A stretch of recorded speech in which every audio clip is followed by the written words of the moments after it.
Tisztelettel köszöntöm képviselőtársaimat, munkatársaimat és a meghívott vendégeket, valamint minden érdeklődőt a mai képviselőtestületi ülésen. Megállapítom, hogy a képviselőtestület teljes létszámmal 7 fővel határozatképes, ezért azt megnyitom. Tisztelt képviselőtársaim, a kiküldött meghívó alapján javaslatot teszek az ülés napirendjére a következők szerint. 1-es napirendi pont az alpolgármester megválasztása, eskütétele, tiszteletdíjának megállapítása. 2-es pont pénzügyi bizottság megválasztása, külsős tagok eskütétele. 3-as pont szociális bizottság megválasztása, külsős tagok eskütétele. 4-es pont közművelődési, nemzetiségi és kommunikációs tanácsok megválasztása. 5-ös pont Piliszenkereszti Szlovák Nemzetiségi Óvoda téli zárvatartása. 6-os pont Piliszenkereszt község önkormányzata képviselőtestületének szervezeti és működési szabályzatáról szóló 10/2012 önkormányzati rendelet felülvizsgálata. 7-es pont személyi ügy. Van a jelenlevő képviselők közül valakinek észrevétele a kiküldött napirendi javaslatokkal kapcsolatban? Nekem van. Én javaslom, hogy a 7. pont a személyügy az legyen zárt tárgyalás. Tehát ezt én jogilag is indokolhatónak tartom. Írtam is ezt a jegyzőasszonynak, szeretném, hogyha esetleg arra reagálna, hogy ez így jogilag rendben lenne, hogy a személyi ügy a zárt tárgyaláson történjék. Köszönöm. Igen. Ezt a napirendet az érintett kérésére tárgyalhatja a képviselőtestület zártan. Az érintettet személyesen is és írásos formában is megkérdeztük, hogy hozzájárul-e a testületi ülésen a nyilvános tárgyaláshoz, és hozzájárul ahhoz, hogy ez a kérdés nyilvánosan nem tárgyalni. Akkor visszavonom. Jó, akkor nincs értelme. Valakinek van még észrevétele a napirendi pontokkal kapcsolatban? Ha nincs, akkor szavazásra teszem fel a napirendi javaslatot. Ki az, aki egyetért az előterjesztett napirendi pontokkal? Tehát 7 igennel elfogadtuk a napirendi pontokat. A napirendek tárgyalását megelőzően beszámolok az elmúlt képviselőtestület ülésen hozott 2 határidős döntésről. Az egyik a 111/2014 számú önkormányzati határozat értelmében a polgármester életménye megállapításra került, ennek a kincstár által történő átvezetése folyamatban van. A második a 112/2014 számú önkormányzati határozat értelmében a mai napon tárgyaljuk a szervezeti és működési szabályzatunk módosításának előkészítését. Van-e valakinek kérdése az elhangzottakhoz? Nekem az lenne a kérésem, hogy a beszámolókat, a lejárt határidejű határozatokról azt kapjuk meg legkésőbb itt az ülés előtt, tehát hogy papíron is lássuk, amit a polgármester úr elmond. Köszönöm. Más észrevétel? Szavazásra teszem fel a beszámolót a lejárt határidejű határozatokról. Ki az, aki elfogadja? 2 igennel, tehát akkor elfogadtuk a beszámolót. Térjünk rá az első napirendi pontra. Az első napirend az alpolgármester megválasztása, eskütétele, tiszteletdíjának megállapítása. Megnyitom az első napirendi pontot, amelynek tartalma az alpolgármester megválasztása, eskütétele, tiszteletdíjának megállapítása. Az első határozati javaslatról titkos szavazással minősített többséggel dönt a képviselőtestület. A megválasztásához 4 igen szavazat szükséges. A képviselőtestület a titkos szavazás megkezdését megelőzően 3 tagú szavazatszámláló bizottságot választ, amelynek egyik tagja a jegyző. Kérem a képviselőket, tegyenek javaslatot a 2 képviselő személyére, akik a jegyzővel együttműködve ellátják a titkos szavazás szavazatszámlálásával kapcsolatos feladatait. Ki az, aki vállalná ezt a posztot? 1. Esetleg. Jó, tehát szavazásra teszem fel az ügyrendi javaslatot a szavazatszámláló bizottságra. Ki az, aki elfogadja a 2 személynek a szavazatszámláló másikat? Jó, tehát akkor 7 igennel elfogadtuk a 2 szavazatszámláló személyzét.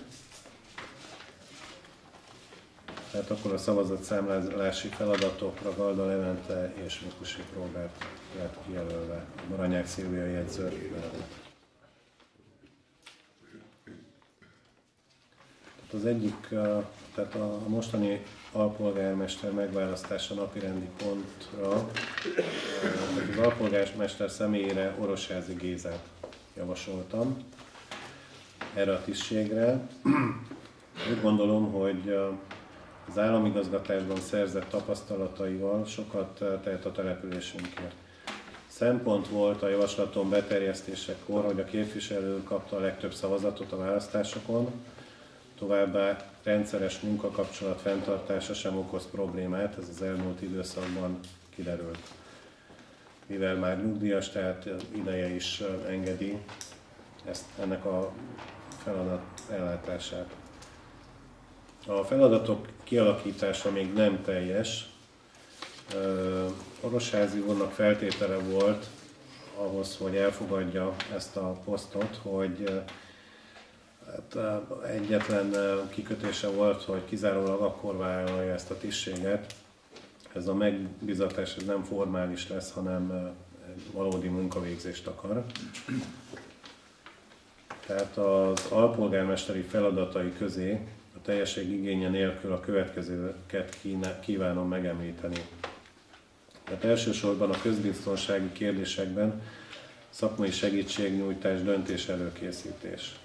A katasztrófavédelmi feladatok ellátása, járási polgári védelmi biztonsági üléseken az önkormányzat képviselete, téli időjárásra felkészülés körében stratégiai előkészítése, végrehajtása, a testületi ülések előkészítésében való aktív részvétel, polgármester által átadott előterjesztések döntéshozatalra történő előkészítése, rendszeres munkakapcsolat fenntartása a polgármesteri hivatallal és az önkormányzati intézményekkel, közfoglalkoztatottak részére kiadott munkafolyamatok folyamatos felügyelete, dobogókövi üdülőterekkel való kapcsolattartás, családsegítő és gyermekjólétű társulással kapcsolatos döntések előkészítése, értekezleteken való részvétel. Kérdezem a képviselőtársaimat, hogy van-e valakinek az előterjesztéshez kérdése, hozzászólása.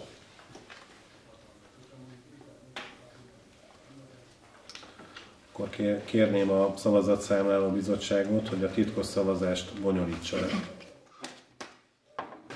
Akkor én most egyenként szólítanám a képviselőket. El van helyezve itt egy urna, oda mindenki a szavazatát elhelyezi, és akkor utána a szavazatszámláló bizottsággal akkor mi megnyitjuk az urnát, összeszámoljuk a szavazatokat, és akkor megállapítjuk az eredményt. Galda Levente.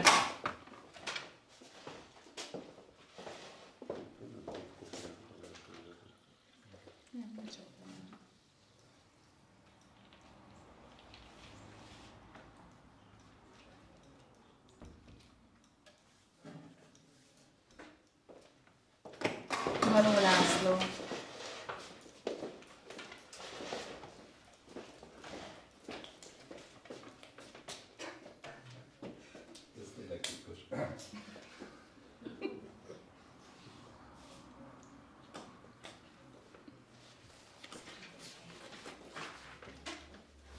Jenszki István.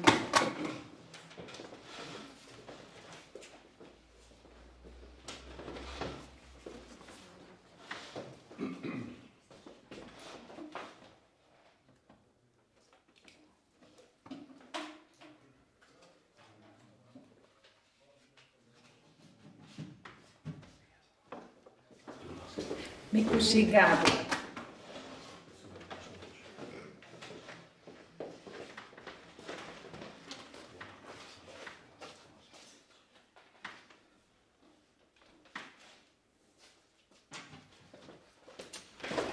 Mikusik Róbert.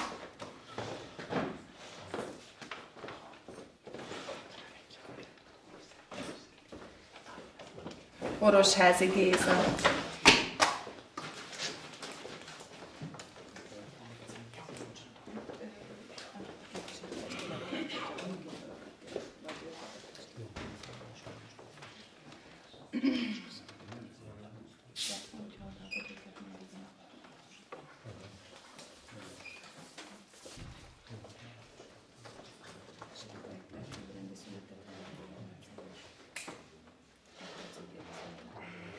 1 perc ügyrendi szünetet rendelek el.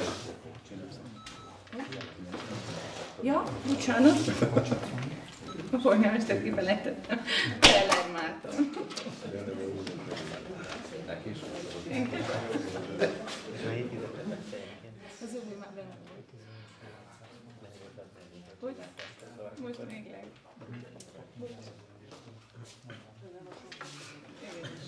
Jó, akkor most ügyrendi szünet. Ügyrendi szünetet rendelek el.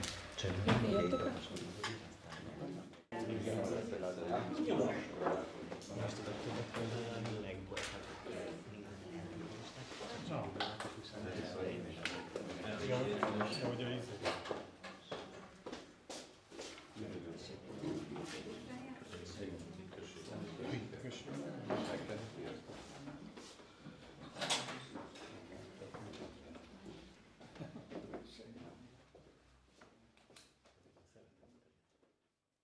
Ismertetném a titkos szavazás eredményét. Orosházi Géza alpolgármesteri jelöltségét a képviselőtestület 4 nem szavazat ellenében elutasította, 1 tartózkodás volt és 2 voltak a testületből Orosházi Géza úr jelöltsége mellett. Ennek a napirendi pontnak, ha jól értem, a második része akkor tartalom, hogy az alpolgármester fizetésének megállapítása. Azt azért szeretném elmondani, hogy az önkormányzati törvény alapján alpolgármester választása kötelező. Tehát ha majd fel fog menni a jegyzőkönyv, akkor valószínűleg ezt jelezni fogja a kormányhivatal, mivel az alakuló ülést követő ülésen alpolgármestert kell választani, hogy akkor itt most mulasztásos törvénysértésünk van addig, ameddig alpolgármester megválasztására nem kerül sor. Úgyhogy az alpolgármester megválasztását a polgármester javaslatára a képviselőtestület dönt róla. Tehát mindenképpen szükségszerű lesz újabb testületi ülést összehívni a kérdésben. Ez a soron következő. Hát muszáj a soron következő. Akkor folytatnánk a második napirendi ponttal. A második napirendi pontunk a pénzügyi bizottság megválasztása, külsős tagok eskütétele. A Piliszen-keresztközség önkormányzata hatályos szervezeti és működési szabályzatában 2 kötelezően megválasztandó bizottságot hozott létre. A települési képviselőkkel folytatott előzetes egyeztetés alapján 5 tagból álló pénzügyi bizottság felállítására teszek javaslatot az alábbiak szerint. Egy kis türelmet, mert kérdezném a jegyzőasszonyt, hogy ezzel, hogy nincs alpolgármesterünk, ugye a bizottságok összetétele is változhat. Tehát most azért ettől függetlenül megválaszthatjuk a bizottságokat, esetleg ha ez érinti a személyeket, akkor változtatunk, ugye? Ja. Jó, tehát a pénzügyi bizottság tagjainak száma 5 fő, amelyből 3 fő képviselő. Elnöknek Galó László képviselő, tagjainak Mikusik Gábor és Jánszky István képviselőket javaslom megválasztani, akik előzetesen nyilatkoztak, hogy a megbízatást elvállalják. Külső tag Galda Béláné és Zsarnóci Csaba lenne. Kérdezem a képviselőtársaimat, hogy van-e valakinek az előterjesztéshez kérdése, hozzászólása. Való? Nekem annyi, hogy ezt most milyen formában fogjuk ezt eldönteni, tehát egyesével, vagy csoportban, vagy pedig... Egyszerre a határozati javaslat. Jó, köszönöm. Igen. Én úgy tartom tisztességesnek, illetve korrektnek, hogy természetesen elfogadom a bizottság összetételét. Édesanyámra való tekintettel azonban meg is tartózkodnék tőle, személyes érintettség okán, illetve a külsős tagságot, illetően az ő személyénél. Én tartózkodom. Kizáratni akarod magad, vagy csak tartózkodni? Tartózkodni szeretnék. Jó. Akkor azokével van neki szavazni. Más hozzászólás nincs. Most szavazásra teszem fel a pénzügyi bizottság megválasztására előterjesztett határozati javaslatot. Ki az, aki elfogadja a határozati javaslatot? Ki az, aki nem? Ki tartózkodik? Megállapítom, hogy a képviselőtestület jelenlévő 7 tagja 6 igen szavazattal és 1 tartózkodással a pénzügyi bizottságot megválasztotta.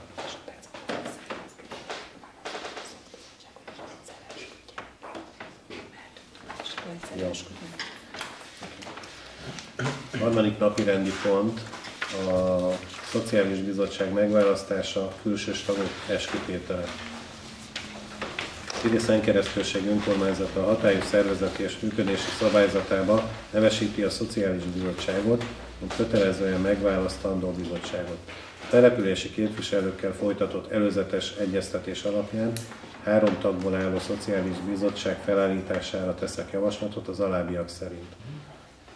Elnöknek Mikusig Róbert képviselőt, tagjainak Galda Levente képviselőt, továbbá Balla Szilviát, mint külsős tagot javaslom megválasztani, akik előzetesen nyilatkoztak, hogy a megbízatást vállalják.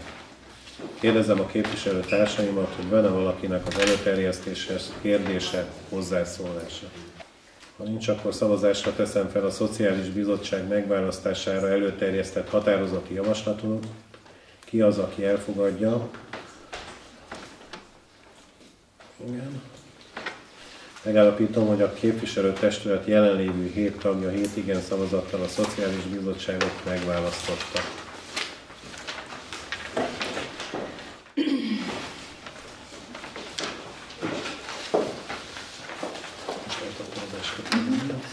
Kérem a tisztelt képviselőtársaimat és a jelenlévőket, hogy a megválasztott bizottsági külsős tagok eskütételéhez álljanak fel.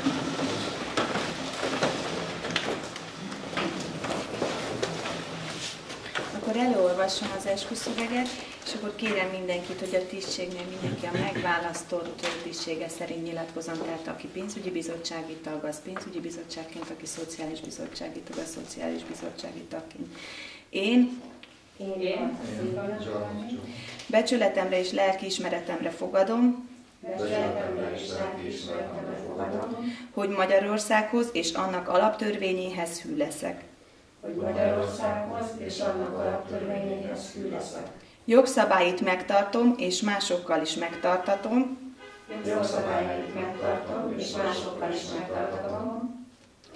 Tisztségemből eredő feladataimat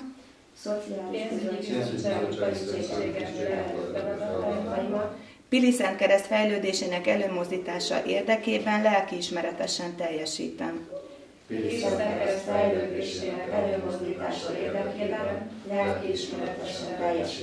Tisztségemet a magyar nemzet javára gyakorlom. Az eskütevő meggyőződése szerint Isten engem úgy segélyen. Köszönöm. 1 perc technikai szünetet rendelek el.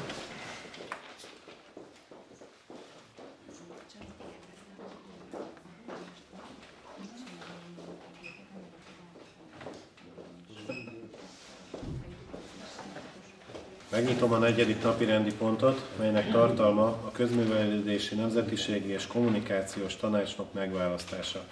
A képviselőtestület a polgármesternek vagy bármely önkormányzati képviselőnek a javaslatára az önkormányzati képviselők közül tanácsnokokat választhat. A tanácsnok felügyeli a képviselőtestület által meghatározott önkormányzati feladatkörök ellátását. Szervezeti és működési szabályzatunk értelmében közművelődési, nemzetiségi és kommunikációs tanácsnok megválasztására van lehetőség, mely tisztségre Galda Levente képviselőt javaslom megválasztani. Kérdezem a képviselőtársaimat, hogy van-e valakinek az előterjesztéshez kérdése, hozzászólása. Ha nincs, akkor szavazásra teszem fel a közművelődési, nemzetiségi és kulturális tanácsnok megválasztásáról szóló határozati javaslatot. Ki az, aki elfogadja? 1, 2, 3, 4, 5, 6. Ki az, aki nem? Ki az, aki Bizalmas megköszönve tartózkodom. Igen kellett volna sem. megállapít. Megállapítom, hogy képviselőtestület jelenlévő 7 tagja 6 igen szavazattal a Garda Levente képviselőt közművelődési, nemzetiségi és kulturális tanácsnoknak megválasztotta. Köszönöm.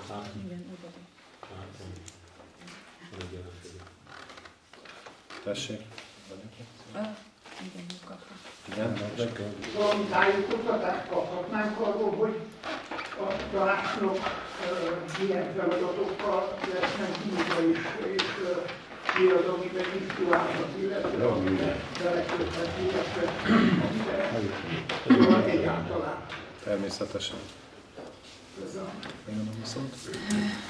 Az alakuló ülésen a képviselőtestület elfogadta a szervezeti és működési szabályzat módosítását, amiben nevesítette a közművelődési, nemzetiségi és kommunikációs tanácsnak a feladatkörét, melyek a következők. Felügyeli az önkormányzati közművelődési intézmény és közösségi színterek működését, kapcsolatot tart a szakterülethez kapcsolódó egyéb intézményekkel, civil szervezetekkel, közreműködik a művelődési intézmény fejlesztését, korszerűsítését célzó önkormányzati feladatok ellátásában, közreműködik az önkormányzat kommunikációs kapcsolatai erősítésében, hírnevének további öregbítésében, véleményezi az önkormányzati kiadványokat, marketing és kommunikációs eszközöket, rendszeresen figyelemmel kíséri az önkormányzat rendezvényeinek szervezését, javaslatot tesz a költségvetésben a rendezvény szervezés, valamint kiadványok céljára biztosított keret felhasználására, részt vesz az önkormányzat a média megjelenésének előkészítésében, figyelemmel kíséri azt, felügyeli az önkormányzat protokolláris megjelenésének előkészítését, folyamatos kapcsolatot tart a helyi nemzetiségi önkormányzatokkal, segíti az önkormányzat és a nemzetiségek helyi, területi és országos önkormányzataival való kapcsolattartását. Köszönöm szépen. Igen. Tehát az alakuló ülés előtt az előterjesztések szövege fölkerült a piriszentkreszt.hu honlapra, közte egyébként ez is. Tehát az SMS módosítással kapcsolatban, meg az összes előterjesztés, tehát ez olvasható volt, ugye az alakuló ülésünk október 22-én volt, tehát ez már előtte egy pár nappal olvasható volt ez amit most Vilmos itt kérdeztél. De egyébként gondolom még most is olvasható. Bár remélem, hogy most már a határozatok között olvasható, nem az előterjesztéseknél, illetve itt is van ott is. Tehát, hogy nem csak ez van, amit most elmondott a jegyző, hanem ez le van írva, és utána megnézhető. Megnyitom az 5. napi rendi pontot, a Piliszentkkereszti Szlovák Nemzetiségi Óvoda téli zárvatartásáról. Kérdezem az óvodavezetőt, hogy van-e a szóbeli kiegészítés az előterjesztett javaslathoz. Kérdezem a képviselőtársaimat, hogy van-e valakinek az előterjesztéshez kérdése, hozzászólása. Ha nincs, akkor szavazásra teszem. Igen? A vezető azt felé, hogy annak a gyereknek a részére, akinek a szüleje a gyermekfelügyeletét máshol nem tudja biztosítani, az ügyeletet óvoda biztosítani köteles. Van itt egy létszámhoz kötve, tehát a gyerek létszámhoz van kötve, tehát ha egy gyerek, akkor is nyitva kell tartani, felügyeletet kell tartani tulajdonképpen az óvoda részéről, vagy ez létszámhoz van kötve. Benne van a határozati javaslatban, hogy 10 fő felett teljes ellátást adtak a gyermekügyeletre. Nincs. Nincs.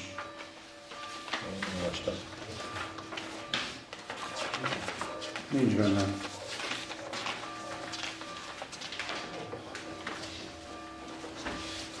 Csak annak a gyereknek a részéről.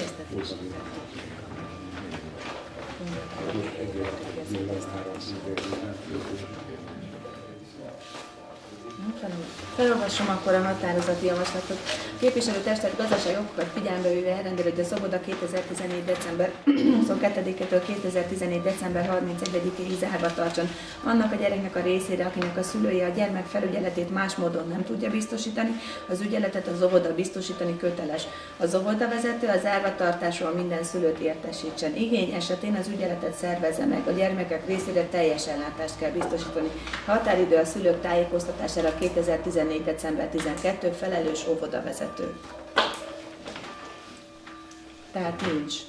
Egy gyerekre is, igen. Bocsánat, én úgy tudom, hogy eddig volt ilyen szint, hogy hány gyerek után, tehát itt éppen a gazdaságosságot figyelembe véve, tehát víz, villany, gáz, fűtés, főzés, óvodai személyzet szempontjából voltak ének. Nem tudom, most ez megszűnt, vagy valójában ez így marad. Nem tudom. Azért kérdeztem rá. Én erre akkor csak azt tudom válaszolni, hogy természetesen felmérjük a szülőknek ezt az igényét, és hogyha lesz olyan gyermek, akinek ezt biztosítani kell, ahogy most a jegyző asszony elmondta, akkor az orgánok kötelessége ezt biztosítani. Ja.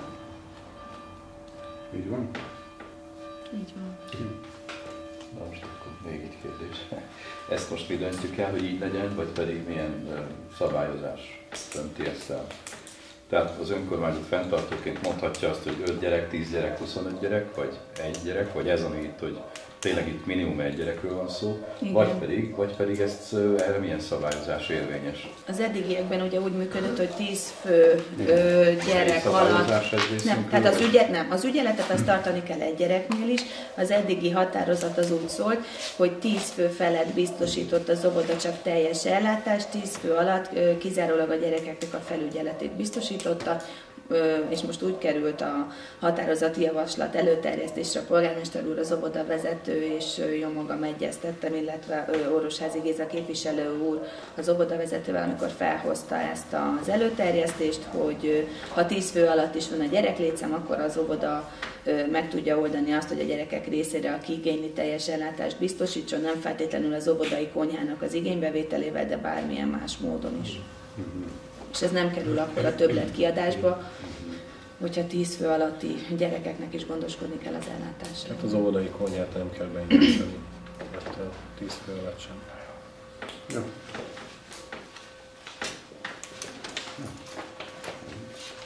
További kérdés vagy hozzászólás ez a napirendi ponthoz? Szavazásra teszem fel a határozati javaslatot. Ki az, aki elfogadja? Megállapítom, hogy a képviselőtestület jelenlévő 7 tagja 7 igen szavazattal a határozati javaslatot elfogadta. Megnyitom a 6. napirendi pontot, a szervezeti és működési szabályzat felülvizsgálatával kapcsolatban. 2 képviselő, Orosházi Géza és Galó László terjesztett elő írásos javaslatot a felülvizsgálattal kapcsolatban. Javaslom a képviselőtestületnek, hogy a módosításokon menjünk végig, és a véglegesített javaslat alapján határozati javaslattal döntsünk arról, hogy a hivatal a végleges normaszöveget terjessze a képviselőtestület elé elfogadásra. Igen, Színe? Jó, tehát mindenkinek kiküldtük elektronikus úton is a jelenleg hatályos egybeszerkesztett szervezeti és működési szabályzatot. Ehhez 2 módosítási javaslat érkezett, ezt is elküldtük a képviselőknek elektronikus úton. A polgármester, az Orosházi képviselő úr, illetve jó magam, nagyrészt jogtechnikai módosításokat vezettettünk át ezen a rendeleten, illetve a Galó képviselő úrnak volt olyan javaslata, illetve most már pénzügyi bizottság elnöknek, hogy a bizottságnak a feladatkörét bővítsük ki további pontokkal, mivel az előterjesztett javaslatokban egyetlen egy olyan pont volt, amiben nem értettek egyet talán a javaslattevők, vagy némi nézetkülönbség van, hogy az egyik képviselő javasolja, hogy a továbbiakban is ugye maradjon úgy a szabályozás, hogy a napirendek tárgyalása előtt is lehessen feltenni bármely képviselőnek kérdést polgármesterhez, alpolgármesterhez, jegyzőhöz.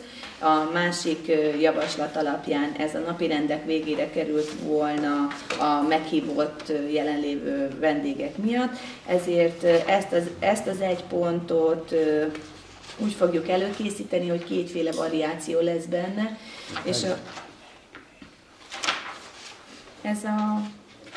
ez a képviselőtestületi kérdéseknél van benne a 20-as szakasznál. 20-as szakasz első bekezdés. Ugye ide úgy szólt ez a javaslat, az egyik képviselő felvilágosítás nyújtása érdekében kérdést nyújthat be a polgármester, az alpolgármester, az jegyzőhöz, bizottsági elnökhöz feladatkörükbe tartozó bármely ügyben írásban, továbbá a testületi ülésen a napirendek megtárgyalását követően szóban. Ez volt a módosító javaslat, és a jelenleg hatályos SMS-ben ez úgy van benne, hogy nincsen megkötve, hogy ez mikor történjen meg. Lehetőleg. Igen, lehetőleg az a szabályozás volt benne, hogy lehetőleg a napirendek tárgyalását követően. Tehát ebben az egyben fog előkészülni két változat a szervezeti és működési szabályzattal kapcsolatban. A határozati javaslat, amit a képviselőtestület elfogadhat, vagy majd dönt az elfogadásáról, az úgy hangzik, hogy Pilisentkereszt község önkormányzatának képviselőtestülete felkéri a jegyzőt, hogy a szervezeti és működési szabályzat tervezett módosításait döntésre készítse elő a 2014. évi november végi testületi ülésre. És akkor ez a két változat elkészül, ugye a normaszöveg, mert jelenleg még csak az egybeszerkesztett változatban próbáltuk meg megjelölni azokat a dolgokat, amiket egyrészt az október 12-én hatályba lépett új önkormányzati törvénymódosítása miatt kell átvezetni, illetve ilyen kisebb módosítások voltak benne, mint például az ülés meghívójának, illetve előterjesztéseinek a kiküldésére vonatkozóan most alapesetben az elektronikus mód van ebbe a módosításban megjelölve, de minden képviselőnek van lehetősége kérni a továbbiakban is papír alapon az előterjesztéseket, de ugye alapesetben minden meghívottnak, és ez nem csak a képviselőkre vonatkozik, hanem az összes meghívott vendégnek, illetve azoknak a külsős tagoknak, akiket meghívunk az ülésre, és ez ugye vonatkozik a bizottsági ülésre, mert a testületi ülésnél szabályozottak, ezek a bizottsági ülésre is vonatkoznak. Tehát olyan nagyobb érdemi változás nincs benne, mi ezt a normaszöveget előkészítjük, és akkor a november végi ülésen akkor majd dönthet erről a képviselőtestület, hogy akkor hogy fogja ezt támogatni. Egyelőre több módosítási javaslat nem érkezett. További kérdés? Igen. Csak azt szeretném megkérdezni, hogy ugye ez nem azt jelenti, hogy nem lehet már módosító javaslatokat tenni. Tehát jól értse mindenki, tehát hogy ettől függetlenül, hogy itt az alapmódosítások beterjesztésre kerültek, ettől függetlenül még, hogyha valakinek van valami gondja, problémája az SMS-szel, nyugodtan terjeszthet be. Annyi feltétellel, hogy most azért már kötött az idő. Tehát ahhoz, hogy az SMS-t a következő testületi ülésen el tudjuk fogadni, ahhoz most már rendes időben be kell érkezni ezeknek a javaslatoknak, mert ugye úgy szól az SMS-ünk, hogy 5 nappal korábban a képviselők részére a teljes anyagot meg kell küldeni.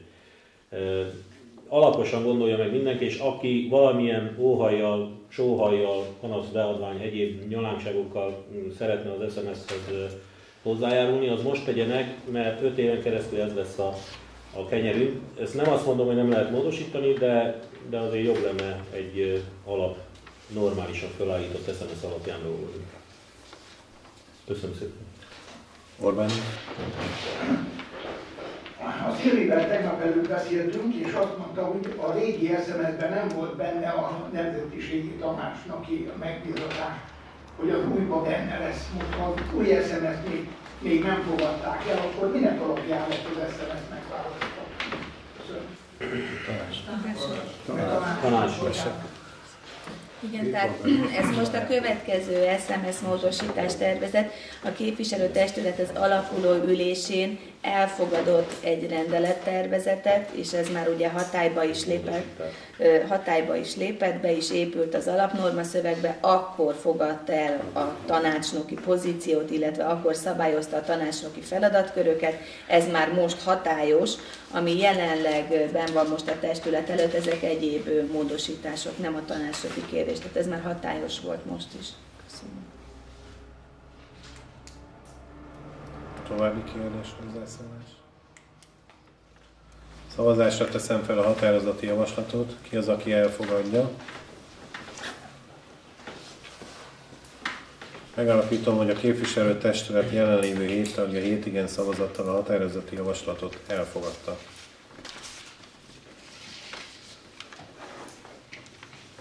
Megnyitom a 7. napi rendi pontot. A polgármesteri tisztség ellátásának egyes kérdéseiről, az önkormányzati képviselő tiszteletdíjáról szóló 1994 évi törvény második paragrafus 5. bekezdése lehetővé teszi, hogy az újonnan megválasztott képviselőtestület az előző legalább 2 évig tisztséget foglalkoztatási jogviszonyban betöltő polgármesternek a PTPV alapján 5 alanyi jogon megillető 3 havi illetményének megfelelő végkielégítésén felül további 1-3 havi illetményének megfelelő juttatást adjon, ha nem állt fenn kizáró ok. Ezért javasoltam, hogy Lendvai József volt polgármesternek a vonatkozó jogszabályok értelmében a 3 havi végkielégítésén felül további 1 havi illetményének megfelelő juttatást adjon a képviselőtestület az eddigi ciklusokban végzett munkájának elismerése véget. Kérdezem a képviselőtársaimat, hogy van-e valakinek az előterjesztéshez kérdése, hozzászólása. Nekem az a kérdésem, hogy mi ennek a forrása, már alapból annak a 3 hónapnak, amit ugye ilyenkor meg kell adni. Tehát ugye van egy kötelezően adandó 3 havi végkielégítés, és van, amit mi a képviselőtestület dönt, ami adható. Na most mi az első 3 hónapnak a forrása, tehát miből? Ugyanis ugye az idei költségvetésben benne van ugye Lendvai Józsefnek a fizetése december végéig. A mostani polgármesternek, ugye Peller Mártonnak a fizetés egy kicsivel egyébként magasabb, mint a Lendvai Józsefé volt, tehát már ez túllépi az erre célra betervezett keretet. Ez meg még egy plusz dolog, amit kötelező, hogy adjunk. Tehát egyrészt ennek mi a forrása, másrészt mi a forrása annak, amit majd esetleg megszavaz a többség, hogy 1, 2, 3 vagy esetleg 0, hát annak nem kell forrás. Köszönöm. Kérem a jegyzőszent. Tehát a 3-4 éves beszámoló alapján jelen pillanatban több intézményinél is előfordult, hogy a személyjutatások előirányzata 50% környékén teljesült. Ennek egyrészt oka az is, hogy a féléves átvezetések miatt áttettük a polgármesteri, illetve az alpolgármesteri juttatásokat az önkormányzati előirányzatokra, mert ugye ők alapvetően a hivatalnál voltak tervezve, tehát azért ennyire nem jó a helyzet, hogy csak az 50%-a van elköltve, csak nagy része, ugye a polgármesternek, illetve az alpolgármesternek az eddigi juttatásai most már az önkormányzathoz vannak könyvelve és ott vannak számot tartva, de attól függetlenül mindenképpen módosítani kell a költségvetést, a fedezet megvan rá jelen pillanatban is, tehát azért a személyi juttatások előirányzatát nem valószínű, hogyha összességében nézzük nagy szumaszerűen az összes intézményt összefogva, hogy ez a tétel módosítaná. De amennyiben ez módosítani fogja, mert a polgármester miatt is természetesen, illetve majd a leendő alpolgármester miatt is nem tudom, nem állapította még meg a képviselőtestület a tiszteletdíjat, tehát ez is egy módosított tényező lesz, ugye az előző ciklusban az alpolgármester lemondott a tiszteletdíjának körülbelül a feléről, tehát hogyha a képviselőtestület most az alpolgármesternek az illetményét csak az alpolgármesteri minimumban állapítja meg, amit a törvény megenged, már akkor is persze túl fogjuk lépni a keretet. Én azt gondolom, hogy az idei évi költségvetésünk egyrészt a feladat elmaradások miatt is, de biztos stabil lábakon áll, tehát ennek a fedezetét meg fogjuk találni, de mindenképpen költségvetés módosítás szükséges majd még az év vége előtt is, és majd szokás szerint az év elején is, majd mielőtt az árszámadást be fogjuk terjeszteni. A jövő héten, a szerdai napon tervezünk egyébként egy olyan tájékoztatót a megválasztott képviselőtestületi tagoknak, illetve bizottsági tagoknak, ahol mind a könyvvizsgáló, mind a belső ellenőr is el fog jönni, és el fogja mondani azt, hogy jelenleg a 3-4 éves gazdálkodási adatok alapján hogyan fogjuk zárni előre prognosztizálhatóan az évet.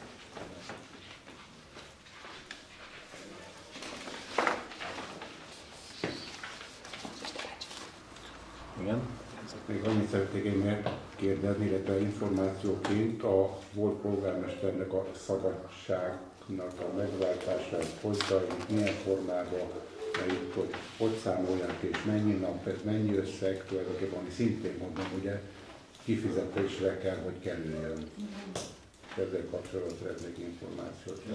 Felküldtük a papírokat a Magyar Államkincstárnak, tehát a polgármester úrnak az elmúlt 4 évben 25 nap szabadsága volt, ami nem lett kivéve a teljes ciklusra, vagy hát 3, bocsánat, mert ugye 2011-től indultunk. Tehát 2011-től mostanáig 25 nap szabadsága volt. Ennek a pontos összegét nem tudom, mert nem is mi számfejtjük, hanem a Magyar Államkincstár, de ez is körülbelül, tehát azért egy havi fizetésének biztos, hogy megfelelő összeg, hiszen ez majdnem egy hónap. Ez még plusz Hát pénz. ez a bent ragadt szabadsága, igen. Tehát ezt úgy kell értelmeznem, hogy 2011-től 25 nap halmozódott föl. Igen. Igen, tehát a polgármesternek az éves szabadsága 37 nap, azt hiszem 39, mert neki még 2011-ben még járt is. De nem tudom pontosan, 37 vagy 39. Én jobban tisztában tudok dönteni, ha látnám a költségvetésünket. A hónapok óta nem látom. Most, hogy végre megalakult a pénzügyi bizottság, gondolom, hogy azért csak megismerkedünk vele. Tehát azért ez nem kis pénz, tehát mondjuk el azért 425 000 forint egy hónapra, szor 3, plusz még egy hónap, meg még majdnem egy hónap a szabadság. Tehát itt ugye én a pénzügyi oldalát vizsgálgatom, tehát nem sajnálom Jóskától a pénzt, meg semmi. Ha van rá pénz, én 3 havit is pluszban nagyon szívesen megszavazok neki, csak azt nem tudom, hogy lesz rá pénz, illetve hogy ez az 50%-os személyi teljesítés, ez most nekem újdonság egyébként. Tehát most azért így november 13-án, a jegyző névnapján, hogy Isten értesse. Szóval, hogy 50%-a teljesül csak a személyi része az intézményeknek, hát ez, mindegy. Tehát én támogatom, ha a jegyző ezt most tényleg itt kamerák előtt kijelenti. Erre van pénz. Biztonsággal. Tehát összegszerűen azt tudom mondani, hogy tehát az 50% az elmondtam, hogy az úgy értendő, hogy a polgármesternek, illetve az alpolgármesternek a juttatásai már nem a polgármesteri hivatalra vannak könyvelve, de előirányozva az alapköltségvetésnél februárban ugye ott kerültek megállapításra, de át kellett őket tenni az önkormányzathoz, ahol ugye nincsen mögé téve az előirányzat, tehát az előirányzat átcsoportosításokat követően én azt tudom mondani, hogy a 3/4 évnél körülbelül egy olyan 3 millió forint van, ami nem lett elköltve, és nem úgy, hogy azt még fedezetként oda kell tenni a hónap végére. Tehát a pénzügyes kollégákat megkérdeztem az ülés előtt, és azt mondták, hogy így állunk most jelen pillanatban. Ettől függetlenül én azt gondolom, hogy mindenképpen költségvetés módosítás kell, és nem biztos, hogy akár melyik intézménytől ez, akár az óvodánál, akár a közösségi háznál, akár a hivatalnál, vagy bárhol összesítetten jön össze ez a 2-3 millió forint. Én nem gondolom, hogy feltétlenül az intézménytől kell ezt elvenni, ennek bármilyen más forrást is találhat a képviselőtest, tehát a dologi kiadások között is vannak olyan elmaradt feladatok, aminek a terhére a képviselőtestület ezt át tudja tenni egy költségvetés módosítással. De nem okoz problémát. Likviditási gond sem lesz belőle. Jó. Akkor még valamit, jó? Ne legyen rossz íze ennek az én hozzászólásomnak. Tehát azt azért nyilván Piliszt-Kereszt lakói tudják, hogy azért egy Tavasz utca megépült, még ha ott is lakik a volt polgármester. Tehát az, hogy az egy pályázattal sikerült megépíteni ezt az utcát, abban azért neki személyesen is része volt politikai ellenfelei megítélésétől függetlenül. Tehát ez mindenképp pozitív. Sőt, a végén még Piliszt-Kereszt is jól járt, hiszen ugye az állam átvállalta az ezzel kapcsolatos 50 milliós adósságot, amit mi önrészként, hitelként felvettünk. Tehát azért, én ezért mondom, hogy én tudom támogatni ezt a javaslatot, ha megvan rá megfelelő forrás. Köszönöm szépen. Még ez annyit szeretnék hozzátenni, hogy azért a szavazásnál vegye mindenki figyelembe azt a tényt is, hogy az előző polgármester, Lendvai József azért nem hagyta üresen a kasszát. Tehát lehetett volna egy olyan politikát is folytatni, hogy utána ma vízözön, de ez nem így történt. Köszönet érte. További kérdés, hozzászólás? Szavazásra teszem fel a határozati javaslatot. Ki az, aki elfogadja a határozati javaslatot? Megállapítom, hogy a képviselőtestület jelenlevő 7 tagja 7 igen szavazattal a határozati javaslatot elfogadta. Napirendek végén röviden beszámolok az eddigi folytatott tevékenységemről. Október 27-én tartotta a Pilisen-kereszti szlovák és német önkormányzat az alakuló ülését, melyen több képviselőtársammal együtt részt vettünk. Október 28-án részt vettem a Pilistetőn található Boldog Özséb kilátó átadásán. A Zöld Bicske Kft-vel kétszer egyeztettem a szelektív hulladékgyűjtő szigetek további sorsáról, illetve a kommunális szemétszállítás jövőjéről. Október 30-án Hatházi Sándor országgyűlési képviselő tette tiszteletét hivatalunkba, a találkozó megszervezéséért köszönetet mondok ezúton is Kripek Ferencné helyi Fidesz szervezet vezetőjének. Egyeztettem a Pilisi Parkerdő helyi vezetőjével a szociális tűzifa igénylés kiszállításáról, valamint több fontos együttműködési lehetőségről. November 5-én közbiztonsági konferencián vettem részt a Szentendrei rendőrkapitányságon, melyet követően a kapitány úr és a pomázi őrsparancsnok helyettese személyesen is látogatást tett a településen. Egyeztettünk a téli időjárásra való felkészülésről. November 6-án Szalai Zoltán atyával, a német és szlovák önkormányzattal, a helyi Caritas vezetőjével egyeztettünk a település ünnepeiről. November 11-én személyesen jártam a Biatorbányi Kábel TV vezetőjénél, ajánlatot kértem a testületi ülések közvetítésére. November 12-én a Klik Szentendrei tankerületi igazgatójával egyeztettünk az iskola és az önkormányzat közös jövőt érintő kérdéseiről. A mai napon a Magyar Zarándok Út Egyesület képviselőjével egyeztettem az Egyesülettel kapcsolatos kérdésekről. Látogatást tettem és egyeztettem az intézményvezetőkkel, továbbá a Pile vezetőivel, a falunkat érintő, illetve a Sportegyesület érintő tervekről, további jó együttműködési lehetőségekről. Egyeztettem több dobogókői egyesülettel, Dobogókő jövőjéről. Kérdezem a képviselőtársakat, hogy van-e valakinek bejelenteni valója.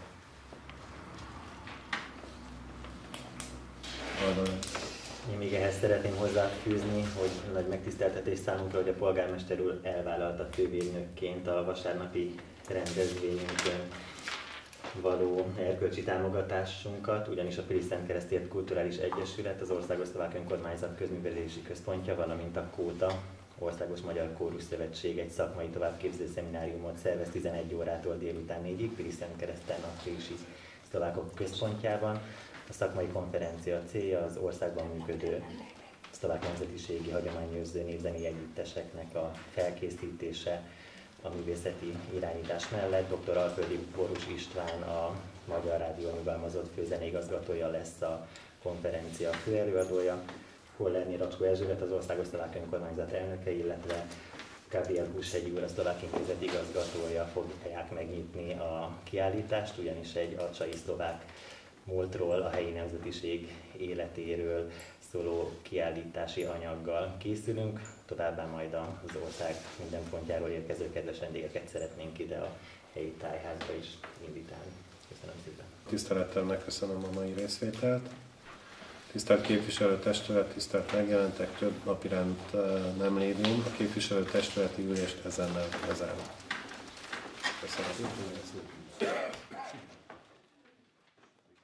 Tárgyalását követően szóban ez volt a módosító javaslat, és a jelenleg hatályos SMS-ben ez úgy van benne, hogy nincsen megkötve, hogy ez mikor történjen meg.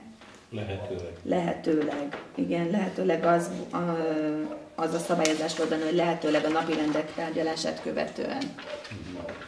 Tehát ebben az egyben fog előkészülni két változat a szervezeti és működési szabályzattal kapcsolatban. A határozati javaslat, amit a képviselőtestület elfogadhat, vagy majd dönt az elfogadásáról. Az úgy hangzik, hogy Pilisentkereszt község önkormányzatának képviselőtestülete felkéri a jegyzőt, hogy a szervezet és működési szabályzat tervezett módosításait döntésre készítse elő a 2014. évi november végi testületi ülésre. És akkor ez a két változat elkészül, ugye a normaszöveg, mert jelenleg még csak az egybeszerkesztett változatban próbáltuk meg megjelölni azokat a dolgokat, amiket egyrészt az október 12-én hatályba lépett új önkormányzati törvénymódosítása miatt kell átvezetni, illetve ilyen kisebb módosítások voltak benne, mint például az ülés meghívójának, illetve előterjesztéseinek a kiküldésére vonatkozóan most alapesetben az elektronikus mód van ebbe a módosításban megjelölve, de minden képviselőnek van lehetősége kérni a továbbiakban is papír alapon az előterjesztéseket, de ugye alapesetben minden meghívottnak, és ez nem csak a képviselőkre vonatkozik, hanem az összes meghívott vendégnek, illetve azoknak a külsős tagoknak, akiket meghívunk az ülésre, és ez ugye vonatkozik a bizottsági ülésre, mert a testületi ülésnél szabályozottak, ezek a bizottsági ülésre is vonatkoznak. Tehát olyan nagyobb érdemi változás nincs benne, mi ezt a normaszöveget előkészítjük, és akkor a november végi ülésen akkor majd dönthet erről a képviselőtestület, hogy akkor hogy fogja ezt támogatni. Egyelőre több módosítási javaslat nem érkezett. További kérdés? Igen? Csak azt szeretném megkérdezni, hogy ugye ez nem azt jelenti, hogy nem lehet már módosító javaslatokat tenni. Tehát jól értse mindenki, tehát hogy ettől függetlenül, hogy itt az alapmódosítások beterjesztésre kerültek, ettől függetlenül még, hogyha valakinek van valami gondja, problémája az SMS-szel, nyugodtan terjeszthet be. Annyi feltétele, hogy most azért már kötött az idő. Tehát ahhoz, hogy az SMS-t a következő testületi ülésen el tudjuk fogadni, ahhoz most már rendes időben be kell érkezni ezeknek a javaslatoknak, mert ugye úgy szól az SMS-ünk, hogy 5 nappal korábban a képviselők részére a teljes anyagot meg kell küldeni. Alaposan gondolja meg mindenki, és aki valamilyen óhajjal, sóhajjal, panaszbeadvány, egyéb nyalánkságokkal szeretne az SMS-hez hozzájárulni, az most tegye meg, mert 5 éven keresztül ez lesz a kenyerünk. Ezt nem azt mondom, hogy nem lehet módosítani, de azért jobb lenne egy alap, normálisan felállított SMS alapján dolgozni. Köszönöm szépen. Orbán?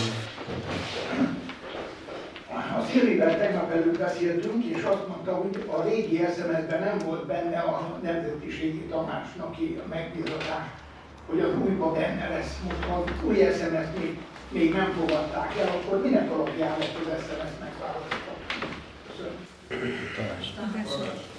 Tanács. Igen, tehát ez most a következő SMS módosítás tervezet.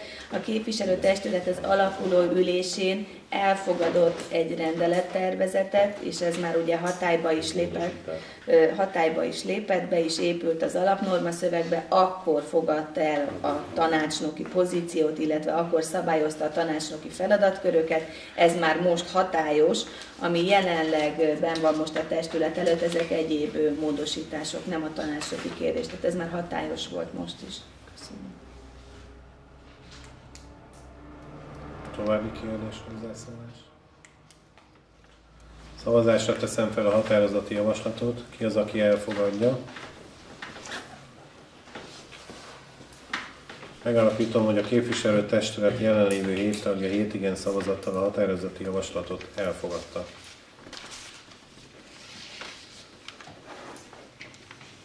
Megnyitom a 7. napi rendi pontot. A polgármesteri tisztség ellátásának egyes kérdéseiről, az önkormányzati képviselők tiszteletdíjáról szóló 1994 évi törvény második paragrafus 5. bekezdése lehetővé teszi, hogy az újonnan megválasztott képviselőtestület az előző legalább 2 évig tisztséget foglalkoztatási jogviszonyban betöltő polgármesternek a PTTV alapján 5 alanyi jogon megillető 3 havi illetményének megfelelő végkielégítésén felül további 1-3 havi illetményének megfelelő juttatást adjon, ha nem állt fenn kizáró ok. Ezért javasoltam, hogy Lendvai József volt polgármesternek A vonatkozó jogszabályok értelmében a 3 havi végkielégítésén felül további 1 havi életményének megfelelő juttatást adjon a képviselőtestület az eddigi ciklusokban végzett munkájának elismerése véget. Kérdezem a képviselőtársaimat, hogy van-e valakinek az előterjesztéshez kérdése, hozzászólása. Nekem az a kérdésem, hogy mi ennek a forrása, már alapból annak a 3 hónapnak, amit ugye ilyenkor meg kell adni. Tehát ugye van egy kötelezően adandó 3 havi végkielégítés, és van, amit mi a képviselőtestület dönt, ami adható. Na most mi az első 3 hónapnak a forrása, tehát miből?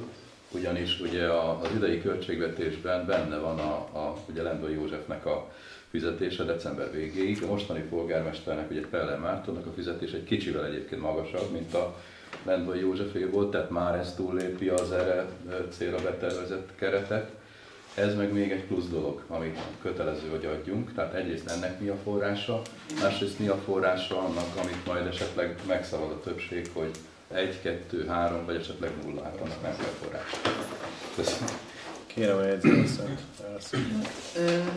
Tehát a 3-4 éves beszámoló alapján jelen pillanatban több intézményinél is előfordult, hogy a személyjutatások előirányzata 50% környékén teljesült. Ennek egyrészt oka az is, hogy a féléves átvezetések miatt áttettük a polgármesteri, illetve az alpolgármesteri juttatásokat az önkormányzati előirányzatokra, mert ugye ők alapvetően a hivatalnál voltak tervezve, tehát azért ennyire nem jó a helyzet, hogy csak az 50%-a van elköltve, csak nagy része, ugye a polgármesternek, illetve az alpolgármesternek az eddigi juttatásai most már az önkormányzathoz vannak könyvelve és ott vannak számot tartva, de attól függetlenül mindenképpen módosítani kell a költségvetést, a fedezet megvan rá jelen pillanatban is, tehát azért a személyi juttatások előirányzatát nem valószínű, hogyha összességében nézzük nagy summaszerűen az összes intézményt összefogva, hogy ez a tétel módosítaná.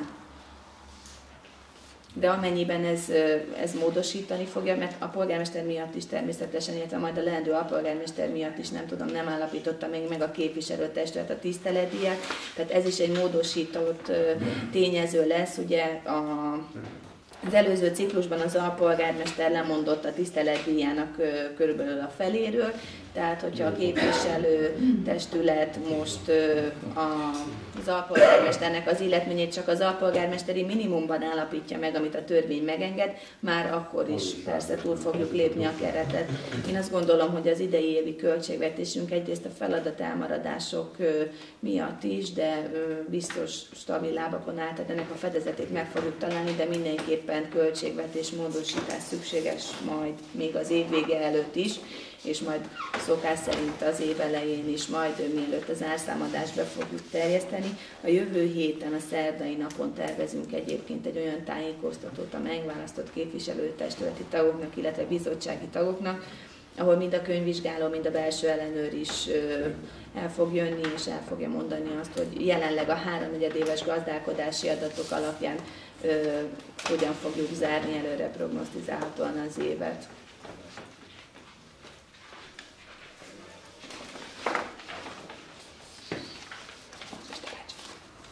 Igen? Még annyit szeretnék én megkérdezni, illetve információként a volt polgármesternek a szabadságnak a megváltása, hozzá, milyen formában, hogy számolják és mennyi nap, ez mennyi összeg, tulajdonképpen, ami szintén mondom, ugye kifizetésre kell, hogy kerüljön. Ezzel kapcsolatban szeretnék információt. Felküldtük a papírokat a Magyar Államkincstárnak, a polgármester úrnak az elmúlt 4 évben 25 nap szabadsága volt, ami nem lett kivéve a teljes ciklusra, és hát 3, bocsánat, mert ugye 2011-től indultunk. Tehát 2011-től mostanáig 25 nap szabadsága volt. Ennek a pontos összegét nem tudom, mert nem is mi számfejtjük, hanem a Magyar Államkincstár, de ez is körülbelül, tehát azért egy havi fizetésének biztos, hogy megfelelő összeg, hiszen ez majdnem egy hónap. Ez még plusz még. Hát ez a bent ragadt szabadsága, igen. Tehát ezt úgy kell értelmeznem, hogy 2011-től 25 nap halmozódott föl. Igen. Igen, tehát a polgármesternek az éves szabadsága 37 nap, azt hiszem 39, mert neki még 2014-ben még járt is. Nem tudom pontosan, 37 vagy 39. Én mondjuk én jobban, tisztában tudok dönteni, ha látnám a költségvetésünket. A hónapok óta nem látom. Most, hogy végre megalakult a pénzügyi bizottság, gondolom, hogy azért csak megismerkedünk vele. Tehát azért ez nem kis pénz, tehát mondjuk el azért 425 000 forint egy hónapra, szor 3, plusz még egy hónap, meg még majdnem egy hónap a szabadság. Tehát itt ugye én a pénzügyi oldalát vizsgálgatom, tehát nem sajnálom Jóskától a pénzt, meg semmi. Ha van rá pénz, én 3 havit is pluszban nagyon szívesen megszavazok neki, csak azt nem tudom, hogy lesz rá pénz, illetve hogy ez az 50%-os személyi teljesítés, ez most nekem újdonság egyébként. Tehát most azért így november 13-án, a jegyző névnapján, hogy Isten értesse. Szóval, hogy 50%-a teljesül csak a személyi része az intézményeknek, hát ez, na mindegy. Tehát én támogatom, ha a jegyző ezt most tényleg itt kamerák előtt kijelenti, hogy erre van pénz, biztonsággal. Tehát összegszerűen azt tudom mondani, hogy tehát az 50% az elmondtam, hogy az úgy értendő, hogy a polgármesternek, illetve az alpolgármesternek a juttatásai már nem a polgármesteri hivatalra vannak könyvelve, de előirányozva az alapköltségvetésnél februárban ugye ott kerültek megállapításra, de át kellett őket tenni az önkormányzathoz, ahol ugye nincsen mögé téve az előirányzat, tehát az előirányzat átcsoportosításokat követően én azt tudom mondani, hogy a 3/4 évnél körülbelül egy olyan 3 millió forint van, ami nem lett elköltve, és nem úgy, hogy azt még fedezetként oda kell tenni a hónap végére. Tehát a pénzügyes kollégákat megkérdeztem az ülés előtt, és azt mondták, hogy így állunk most jelen pillanatban. Ettől függetlenül én azt gondolom, hogy mindenképpen költségvetés módosítás kell, és nem biztos, hogy akár melyik intézménytől ez, akár az óvodánál, akár a közösségi háznál, akár a hivatalnál, vagy bárhol összesítetten jön össze ez a 2-3 millió forint. Én nem gondolom, hogy feltétlenül az intézménytől kell ezt elvenni, ennek bármilyen más forrást is találhat a képviselőtest, tehát a dologi kiadások között is vannak olyan elmaradt feladatok, aminek a terhére a képviselőtestület ezt át tudja tenni egy költségvetés módosítással. De nem okoz problémát. Likviditási gond sem lesz belőle. Jó. Akkor még valamit, jó, ne legyen rossz íze ennek az én hozzászólásomnak. Tehát azt azért nyilván Pilis-Szentkereszt lakói tudják, hogy ezért egy Tavasz utca megépült, még ha ott is lakik a volt polgármester. Tehát az, hogy az egy pályázattal sikerült megépíteni ezt az utcát, abban azért neki személyesen is része volt politikai ellenfelei megítélésétől függetlenül. Tehát ez mindenképp pozitív. Sőt, a végén még Pilis-Szentkereszt is jól járt, hiszen ugye az állam átvállalta az ezzel kapcsolatos 50 milliós adósságot, amit mi önrészként, hitelként felvettünk. Tehát azért, tehát én ezért mondom, hogy én tudom támogatni ezt a javaslatot, ha megvan rá megfelelő forrás. Köszönöm szépen. Még ez annyit szeretnék hozzátenni, hogy azért a szavazásnál vegye mindenki figyelembe azt a tényt is, hogy az előző polgármester, Lendvai József azért nem hagyta üresen a kasszát. Tehát lehetett volna egy olyan politikát is folytatni, hogy utána ma vízözön, de ez nem így történt.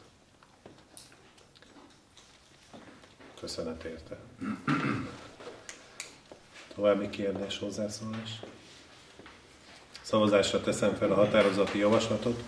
Ki az, aki elfogadja a határozati javaslatot? Megállapítom, hogy a képviselőtestület jelenlevő 7 tagja 7 igen szavazattal a határozati javaslatot elfogadta. Napirendek végén röviden beszámolok az eddigi folytatott tevékenységemről. Október 27-én tartotta a Pilis-Szentkereszti szlovák és német önkormányzat az alakuló ülését, melyen több képviselőtársammal együtt részt vettünk. Október 28-án részt vettem a Pilistetőn található Boldog Özséb kilátó átadásán. Az Örgbicske Kft-vel kétszer egyeztettem a szelektív hulladékgyűjtő szigetek további sorsáról, illetve a kommunális szemétszállítás jövőjéről. Október 30-án Hatházi Sándor országgyűlési képviselő tette tiszteletét hivatalunkba. A találkozó megszervezéséért köszönetet mondok ezúton is Kripek Ferencné helyi Fidesz szervezet vezetőjének. Egyeztettem a Pilisi Parkerdő helyi vezetőjével a szociális tűzifa igénylés kiszállításáról, valamint több fontos együttműködési lehetőségről. November 5-én közbiztonsági konferencián vettem részt a Szentendrei rendőrkapitányságon, melyet követően a kapitány úr és a pomázi ősparancsnok helyettese személyesen is látogatást tett a településen. Egyeztettünk a téli időjárásra való felkészülésről. November 6-án Szalai Zoltán atyával, a német és szlovák önkormányzattal, a helyi Caritas vezetőjével egyeztettünk a település ünnepeiről. November 11-én személyesen jártam a Biatorbányi Kábel TV vezetőjénél, ajánlatot kértem a testületi ülések közvetítésére. November 12-én a Klik Szentendrei tankerületi igazgatójával egyeztettünk az iskola és az önkormányzat közös jövőt érintő kérdéseiről. A mai napon a Magyar Zarándok Út Egyesület képviselőjével egyeztettem az Egyesülettel kapcsolatos kérdésekről. Látogatást tettem és egyeztettem az intézményvezetőkkel, továbbá a Pile vezetőivel, a falunkat érintő, illetve a Sportegyesület érintő tervekről, további jó együttműködési lehetőségekről. Egyeztettem több dobogókői egyesülettel, a dobogókő jövőjéről. Kérdezem a képviselőtársakat, hogy van-e valakinek bejelenteni valója.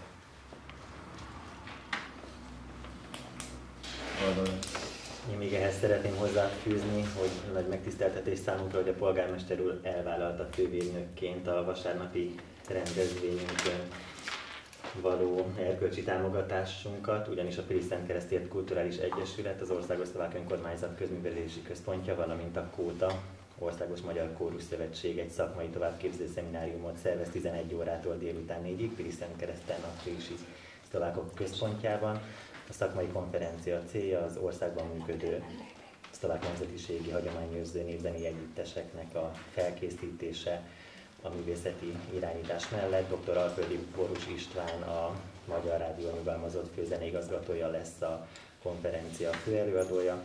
Kollerné Racskó Erzsébet, az Országos Szlovák Önkormányzat elnöke, illetve Gabriel Húshegyi úr, a Szlovák Intézet igazgatója fogják megnyitni a kiállítást, ugyanis egy acsai szlovák múltról, a helyi nemzetiség életéről szóló kiállítási anyaggal készülünk, továbbá majd az ország minden pontjáról érkező kedves vendégeket szeretnénk ide a helyi tájházba is invitálni. Köszönöm szépen. Tisztelettel megköszönöm a mai részvételt. Tisztelt képviselőtestület, tisztelt megjelentek, több napirend nem lévén. A képviselőtestületi ülést ezen lezárom. Köszönöm.